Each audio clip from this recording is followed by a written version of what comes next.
இன்றைக்கும் உங்களை பார்க்கறது ரொம்ப சந்தோஷம். நல்லா இருக்கிறீங்க என்று விசுவாசிக்கிறேன், நம்புகிறேன். கர்த்தர் நல்லவர், அவர் மாறாதவர். அவர் நம்முடைய வழிகளை வாய்க்க செய்வார். அவருடைய சத்தத்தின் கேட்டு அவருடைய வழியில நம்ம நடக்கும் பொழுது அது தேவனுடைய பிரகாசம் நிறைந்த மகிமை நிறைந்த வழியா இருக்கும். அந்த வழி தேவன் நம்மளுக்காக உண்டு பண்ணியிருக்கிற வழி, ஆல்ரெடி ப்ரிப்பேர் பண்ணியிருக்கிறார். நம்ம எதுவும் புதுசாக தேட வேண்டாம். அந்த வழியை கண்டுபிடிக்கிறதுக்கு தேவனுடைய வார்த்தையை நம்மளுக்கு உதவி செய்கிறது.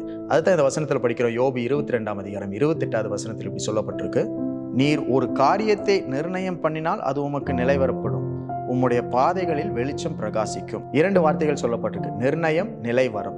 நிர்ணயம் பண்ணினால் அப்படின்னா என்ன அர்த்தம்னா, whatever you choose to do, எதெல்லாம் நீங்க செய்யணும்னு தேர்ந்தெடுத்து முடிவெடுக்கிறீங்களோ அந்த காரியங்கள். அப்போ ஒவ்வொரு நாளும் இதை செய்யலாம் என்று எடுக்கிற முடிவு ரொம்ப முக்கியம். அப்போ அது முக்கியமான காரியமா இருக்கிறதுனால தேவன் சொல்லுகிற காரியத்தின்படி நம்ம முடிவெடுக்கிறது ரொம்ப அவசியமா இருக்கிறது. அப்படி எடுக்கிற முடிவு நிலைவரப்படும்.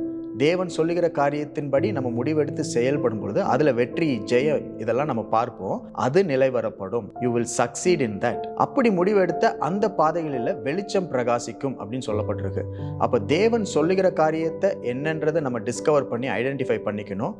அதை தேர்ந்தெடுக்க வேண்டும். அதை முடிவு செய்யணும். இதைத்தான் நான் செய்ய போகிறேன் முடிவு செய்யணும். அப்படி முடிவு செஞ்சுட்டோம்னா அதுல வெற்றி இருக்கு என்ற அர்த்தம். அந்த பாதையில வெளிச்சம் பிரகாசிக்கும் அப்படின்னு ஆண்டவர் சொல்றார். So don't worry about taking the decision. If it's God's will, if it's God's way, choose to do it and you will succeed in it and light will shine in that way. கடவுள் ஒரு காரியத்தை சொல்லிட்டார் அப்படின்னா எதை குறித்தும் பயப்படாதீங்க, கவலைப்படாதீங்க. அதை செய்யணும்னு சொல்லி தேர்ந்தெடுத்து தீர்மானம் பண்ணி முடிவெடுங்க. அதுல வெற்றி பெறுவீங்க.